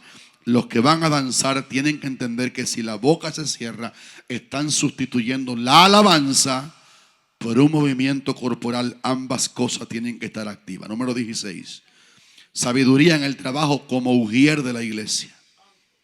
En las congregaciones, los ujieres trabajan en la diaconía, están puestos para servir. Dan la bienvenida, así que son el rostro visible de la iglesia, ofreciendo un saludo cordial y orientando a los asistentes. También trabajan en la logística del acomodo de los que van llegando. Ayudan a las personas a encontrar asientos y distribuyen materiales, como enseguida lo van a hacer aquí los sugieres. También trabajan los sugieres en la recolección de ofrendas y diezmos en la casa del Señor. Asisten en el servicio de las ofrendas y también trabajan en el orden y en la seguridad, gestionando cualquier cosa que se hizo incómodo. Si entra un borracho, un ujier está disponible, tiene que poner en orden. Y el carácter de un ujier debe encarnar este mandamiento de Filipenses 4:5. Vuestra gentileza o vuestro buen carácter sea conocido de todos los hombres. Un ujier debe tener un carácter cordial. El ujier debe tener un rostro correspondiente a este salmo. Yo me alegré con los que me decían, a la casa del Señor iremos. Un ujier debe ser sabio y negarse a tocar a las personas en la puerta. Aquí lo enseñamos hace poquito en un tiempo con ujieres. Usted que está en la puerta saludando a la gente, no los toque. Hemos encontrado mucha imprudencia en diferentes partes. El ujier le mete un abrazo bien apretado a una persona desconocida que entró ahí. Puede ser que el ujier es varón y le mete un abrazo a una persona, a una mujer que entró. El ujier no está para tocar a la gente. Su función es dar la bienvenida en la puerta y hacer sentir bien a los invitados en la casa del Señor. 17. Sabiduría al usar las cámaras de televisión de la iglesia. Los camarógrafos, todos los que graban también aquí videos, tienen la función de llevar a otros que están fuera del templo todo lo que está ocurriendo dentro del templo. El camarógrafo debe ser sabio en diferenciar lo que sus ojos ven y lo que están enviando afuera a través del lente de la cámara con que ellos trabajan para Dios. Si lo que el camarógrafo ve con sus ojos no está de acuerdo con lo que su lente proyecta a los que están afuera, el camarógrafo no es sabio en ese ministerio. Está mirando por un lente pequeño, pero él está mirando a la vez con sus ojos. Los ojos del camarógrafo no pueden mirar, si está en las cámaras, directamente solo al público él, sino él mirar a través del lente, buscando llevar afuera que lo que él ve con sus ojos también lo vean los que no ven los ojos del camarógrafo, sino que lo vean los que están afuera mirando el culto completo. Por eso el camarógrafo debe poner en el lente de su cámara todas las partes que están activas en ese momento en la plataforma. Por ejemplo, si hay un cuarteto cantando a Dios aquí, el que dirige esa cámara debe estar captando a los 4 que están cantando. Y si es posible a los músicos que están tocando. Eso dará sabiduría al camarógrafo para que lo haga bien. También el camarógrafo debe aprender a moverse lentamente para no causar disturbios mientras él, hablo de los que tienen cámaras movibles en el templo, no distraer. Pido perdón que ahorita llamé amorosamente con el cariño que nos caracteriza como pastores a los que estaban repartiendo agua, porque yo no quería que perdieran nada de lo que estaba pasando aquí en el púlpito, así que ellos lo saben, lo hicieron con mucha prudencia. Así que debo captar en la cámara, aprender a moverme lentamente y también cuando voy a mover el lente de mi cámara, hacerlo tan lento, porque si muevo la cámara muy rápido va a causar mareo en lo que están viendo la imagen en la casa. Las cámaras no tienen la función, escuchen esto, camarógrafos, las cámaras no tienen la función de grabar sillas vacías en la iglesia. Por tanto, cuando el camarógrafo es sabio, evitará que su lente caiga sobre una silla vacía. Tenemos camarógrafos en todas partes del mundo que llegan aquí, toman una cámara y proyectan para allá a las 8 cuando el culto comenzó, cuando obviamente la gente está llegando en medio de un tráfico tan severo como Miami. El camarógrafo, el que sea, no está para tomar sillas vacías, porque si lo hace, la señal que está enviando puede ser completamente contraria a lo que realmente está ocurriendo en la iglesia. Mientras solo se debe usar la cámara, si no se puede hacer bien, para la plataforma, este pudiera ser el objetivo que el camarógrafo de la iglesia pudiera tener: mostrar que había gran multitud de los que llevaban buenas nuevas. Por eso yo opino que cuando el culto comienza, ¿qué cámara es esta de aquí, la que se mueve? La 2 no se debe usar. Y si se usa, debe tomar las sillas que están llenas, porque él está informando, dando un buen testimonio de su iglesia. Por eso mismo, dice el Salmo 68, un versículo para camarógrafo: él debiera tomar la cámara y decir: había gran multitud de las que llevaban buenas nuevas. Hablando de mujeres que también llevan buenas noticias. Y por último, el camarógrafo debe tener la habilidad de tapar defectos con la cámara. En estos días vi un cuadro muy lindo de un camarógrafo. Estoy hablando de un ministro que ya está con el Señor, uno de los grandes de Estados Unidos. Murió casi con 95 años y él todavía ministraba con su piano en su congregación. Y había ya un defecto de los años aquí en la boca del ministro mientras tocaba el piano, y había un poquito de líquido de saliva que salía. Y yo, que estoy cazando esas cosas bien hechas y alabo junto con ustedes lo que se hace bien, me di cuenta que, ¿sabe qué hicieron los camarógrafos que estaban captando a ese ancianito ministrando? Ponían la cámara delante del micrófono. Quiere decir, con el lente de la cámara, primero chocaban al micrófono del anciano para que no se viera un defecto natural que puede venir con la vejez, aunque a usted nunca le pasará eso. El camarógrafo, que es sabio, prefiere acercar mejor el lente de la cámara en vez de acercarse él mismo a las personas. Nunca se pegue demasiado con la cámara a las personas, porque puede surgir una pequeña incomodidad. Y también el camarógrafo que usa la cámara portátil debe tener la sabiduría necesaria para entender que debe moverse, como dije, mientras camina, en manera suave para no llamar la atención. Número 18. Sabiduría en la predicación de la palabra a la iglesia. ¿Cuánto creen que hace falta eso? Sabiduría en la palabra debe hallar su depósito en los pastores, ministros, los maestros que estamos aquí de las iglesias. En este caso exige dominar hábilmente el texto bíblico. Un predicador de la palabra debe saber el texto para que no lo diga con defecto cuando lo lee. Un predicador debe ser un conocedor de la palabra, de modo que la cite con fluidez. Y también exige conocimiento de homilética para trazar bien un mensaje en un pequeño bosquejo que sirva de ayuda al que está oyendo la predicación. La sabiduría para predicar también ayudará a conocer las leyes de la comunicación. Por ejemplo, ley de comunicación: no puedo predicar mirando a mi bosquejo sin mirar la gente. Otra ley de comunicación: una hermana que predicó allá en donde yo era pastor en Cuba, y en aquel tiempo le concedíamos a los que tenían tiempo de experiencia a predicar. Y yo me acuerdo de una hermanita que predicaba, pero se puso nerviosa cuando fue a predicar. Y era un mensaje exhortador. Hay que buscar a Dios. Tú que no estás buscando al Señor, tienes que buscarlo. Tú que no estás arrodillado, tienes que arrodillarte a buscar a Dios. Pero estaba tan nerviosa que, pobrecita, asentó toda la media hora de su mensaje en una pobre víctima aquí al frente. Y le decía: pecador, arrepiéntete.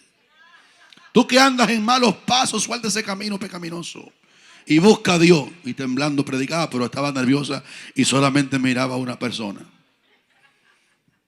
Y la persona se fue sin pelo para la casa, con la afrenta de que el predicador estaba tan nervioso que solamente miraba a una persona a quien le predicaba, con total ausencia de sabiduría para la obra del ministerio. Tenemos que aprender esas cositas. También tenemos que aprender hermenéutica. ¿Sabe qué es hermenéutica? El arte de interpretar bien la Biblia, porque el predicador es un interpretador de la Biblia, y al dar la palabra tiene que saber lo que el texto dice. Para vuestro asombro, le voy a decir un versículo que los predicadores sacan de contexto, que todo el mundo se lo sabe de memoria. Pablo le dijo a un hombre en la cárcel de Filipo: cree en el Señor Jesucristo. Vamos conmigo, vamos, que hay hambre aquí, y serás salvo. Ese versículo se ha aplicado mal, y le decimos a la gente: entrégate a Cristo, que la Biblia dice que si lo haces, tú y tu casa serán salvos. Pero ese versículo está sacado de contexto. No es verdad que uno se convierte y la familia entera se convierte. La mayoría aquí tienen otra experiencia. Jesús dijo: ahora tus enemigos serán los de tu propia casa. Mire que la suegra desde entonces da problemas. La suegra contra la nuera contra la suegra. La mía es especial. Gracias a Dios lo lejos que está. Es una mujer de Dios tremenda.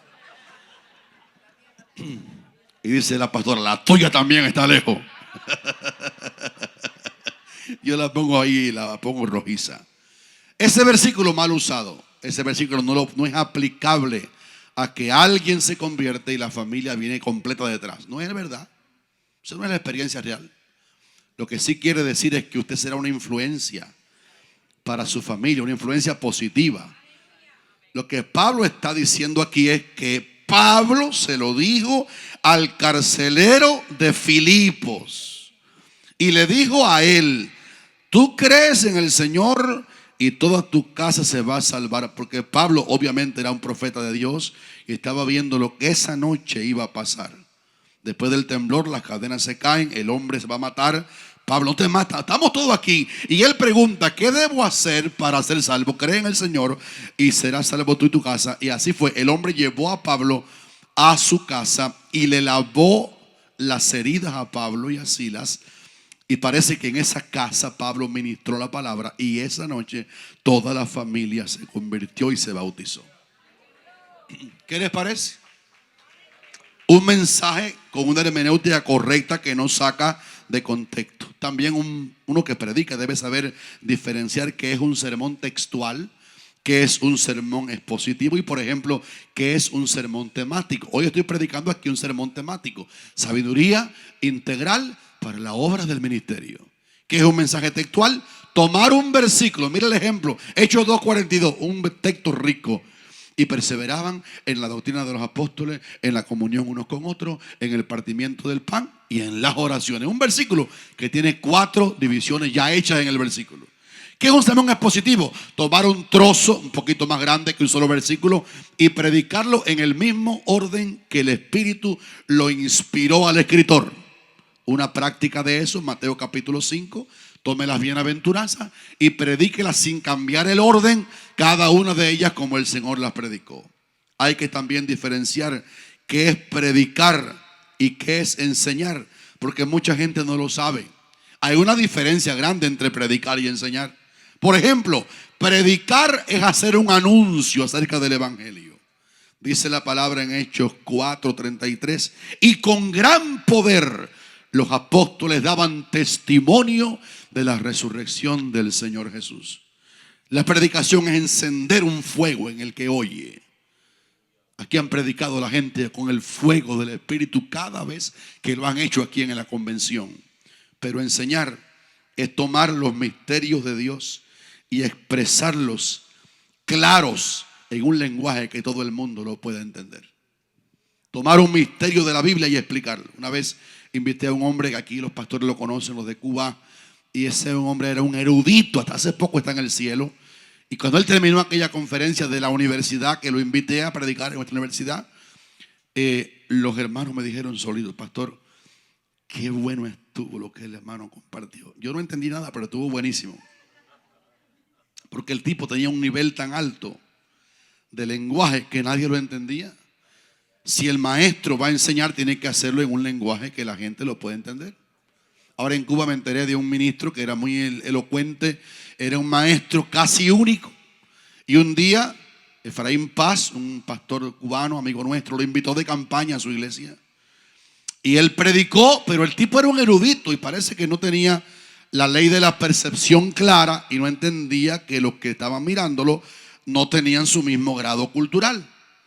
Y él predicó, los que tenían más estatura bíblica lo entendieron, pero la mayoría no entendió nada. Y de pronto el lunes siguiente una persona que estaba en el culto invitó al pastor y al predicador invitado a almorzar en su casa. Y llamó al pastor anfitrión, al que invitó a este erudito, y le dijo: el predicador que tú invitaste habla portugués. Y dijo: ¿por qué? Dice: porque nada más entendí la mitad. Habló en un lenguaje que nadie lo podía entender. Sabiduría para enseñar es el número 19. En la casa de Dios, enseñar es revelar misterios a través de la revelación que el Espíritu da al maestro. Hace falta hacerlo con sabiduría. Enseñar no es brindar a los alumnos una lista de curiosidades bíblicas. Tampoco enseñar es calentarle el cerebro a los estudiantes de modo que se les explote. La sabiduría del maestro consiste en presentar claramente a Cristo como el modelo de vida cristiana. Si un maestro presenta a Cristo en todo su estatus en la Biblia, es sabio al enseñar. Porque el maestro no está llamado a alimentar el cerebro de los estudiantes, sino a hablar al espíritu de los que le oyen. Cristo es nuestro maestro. Hay un libro que se llama Así predicó Jesús. Hay que leerlo. Apúntelo. Así predicó Jesús. Cómprelo. Así predicó Jesús. Cómprelo, que no lo escribí yo. Así que debe estar bueno. Hay que aprender a enseñar sabiendo la edad espiritual que tienen los oyentes. Pablo sabía eso y dijo: yo doy leche a los niños y doy vianda a los que han crecido. Y cuando alguien que no fue Pablo escribió Hebreos, le dijo a los hermanos: ustedes todavía no son capaces de alimento sólido porque son niños. El que todavía bebe leche es niño. Por eso en la Biblia hay una lista de personas que pueden tomar leche porque no han crecido, y otros que ya pueden tomar alimento sólido en su crecimiento espiritual. ¿Qué es leche? Leche, por ejemplo, son los rudimentos de Hebreos capítulo 5, Hebreos capítulo 6. Arrepentimiento de obras muertas, fe en Dios, doctrina de bautismos, imposición de manos, resurrección de los muertos y juicio eterno. Son rudimentos, pero dejando ya, porque ahora crecí, los rudimentos de la doctrina de Cristo, vamos adelante a la perfección. ¿Y qué es alimento sólido? Todo maestro sabe, mis estudiantes son mixtos, algunos están en leche y otros ya comen alimento. Uno de los trabajos más difíciles en el pastorado es predicar un domingo a la iglesia, sabiendo que gracias a Dios hay recién convertidos y que gracias a Dios hay gente que tiene 30 años en la iglesia. Modelar o modular el lenguaje de modo que el niño entienda y también el adulto en Dios entienda es un trabajo duro del maestro en la iglesia. Estas son sus herramientas: la palabra de Dios, el modelaje del maestro. ¿Cuánto creen que tiene que ser modelo el maestro? Si no es modelo, no enseñe. Porque hoy dijeron aquí que la gente oye lo que tú dices, pero se queda con lo que tú eres. Qué bueno que entendamos que estamos modelando vida delante de la gente. Imítenme, como dijo Pablo, a mí, porque yo imito a Cristo. La repetición, una herramienta del maestro. Otra, el énfasis. Hay cosas que en estas cosas yo quiero, Timoteo, que tú insistas con firmeza. Número 20. Sabiduría al limpiar el templo. Pastor, para eso no hace sabiduría ninguna. Yo limpio porque hay que botar la basurita de aquí. Cuando limpias el templo estás haciendo un buen trabajo, ¿sabes? Porque Dios está moviéndose entre nosotros. Y cuando Israel habitaba en el desierto, caminando rumbo a Canaán, Deuteronomio 23, 12 al 14, le dijo Dios a los judíos: cuando vayan a ponerle excremento ahí en el desierto, toman una estaca, caben allí y después tápenlo. Dijo: porque yo ando en medio del campamento y no soportaré la inmundicia. En otras palabras, el templo tiene que estar limpio, no solo porque es higiénico, y la Biblia demuestra que Él es un Dios higiénico. Lea el Levítico para que vea y todas esas leyes. Cuántas leyes, la mujer en el parto, cuántos días de purificación. Él es un Dios higiénico. Hay que bañarse todos los días. Que digan amén los que se van a bañar hoy. En otras palabras, como que eso le molestó, ¿no? Se pusieron felices porque yo les mandé a bañar. Yo estaba predicando ante 1000 personas el domingo pasado en Santa Clara y llegué al púlpito para recordar a los hermanos por qué me ausenté por 23 años de esa iglesia. No iba allí hacía 23 años, a Santa Clara, iglesia de Amparo Gallo, carretera Camajuaní, número 380. Porque cuando yo fui una vez allá, yo era pastor en Colón, y cuando llegué, primera vez que iba, me dice una hermana: pastor, ¿se quiere bañar? Digo: no, yo estoy bañado. Di la vuelta y me dijo un hermano: pastor, ¿usted se quisiera dar un bañito? Digo: no, yo estoy bañado. Fíjese que es así. Y di la vuelta y me fui a comer. Y dice: pastor, quisiera antes de comer bañarse. Otra persona. Y entonces cuando me iba a despedir: pastor, ¿usted quiere darse un bañito antes de irse? Yo me sentí completamente incómodo. No era justificada mi incomodidad. No, yo me estaba riendo con ustedes. Era que la cultura en ese pueblo es que brindan baño como un regalo de refrescamiento. De hecho, el baño era con un cubito y agua en el cubito y una latica. ¿Ustedes están dispuestos a ir al campo misionero a hacer eso? Me quedan 3 y no lo voy a dejar de decir. 21. Sabiduría para trabajar en el parqueo de la iglesia. Ay, cómo hay que tener sabiduría para eso. Yo le quiero dar un aplauso a los hermanos que trabajan en el parqueo. Ellos son la gente más paciente de la iglesia. ¿Sabe por qué? Porque la Biblia da a entender que los carros son sinónimo de la fuerza de un ejército. Dice la palabra que los carros de Dios se cuentan por veintenas de millares de millares. Por tanto, el parqueador debe ser tan sabio que sepa que dentro de ese carro ha llegado un soldado a la iglesia, que entra aquí a pelear una batalla contra demonios y le dice con Saúl: vete, Satanás. Mi nieta menor, cuando se enoja con la abuela, dice: vete, abuela. Ese es Lizzy: vete, abuela. Y si es con la mamá: vete, mamá. Pero no sé por qué a mí no me dice eso. Yo que la consiento, a mí nunca me ha dicho: vete, abuelo. Me tiene un respeto, pero el parqueador debe saber que ahí está entrando un redimido con la sangre de Cristo. Sabiduría del que parquea en la iglesia. Él debe modelar la vida cristiana llena de paciencia, porque mucha gente que quieren que usted le parquee el carro, lo sacan de quicio al pobre parqueador. Y el parqueador tiene que tener lo que se llama longanimidad, o sea, largura de ánimo para no darle un sopapo al que lo saca de quicio.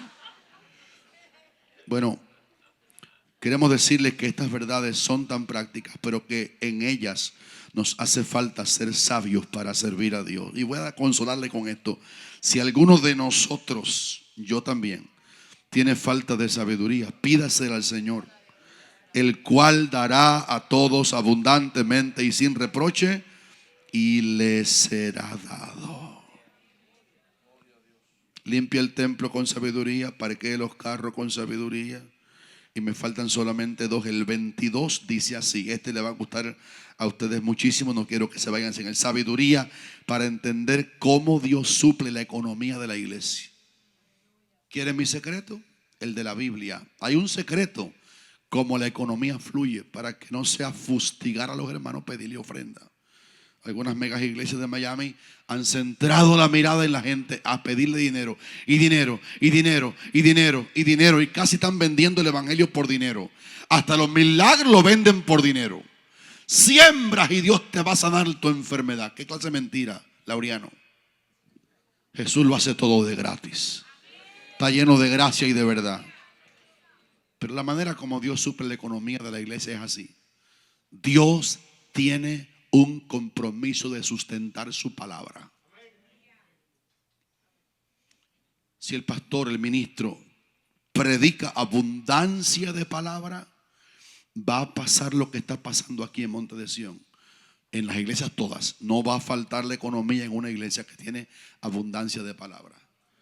Dele agua de azúcar a la gente, despídalo, canten 2 horas, predique 5 minutos y verá como la economía huye de las arcas, porque Dios tiene compromiso con sustentar la predicación y la enseñanza de su palabra. Y el último de todos, que va a arrancar un aplauso, no solo porque es bueno, sino que ya terminé, es sabiduría para evangelizar una ciudad.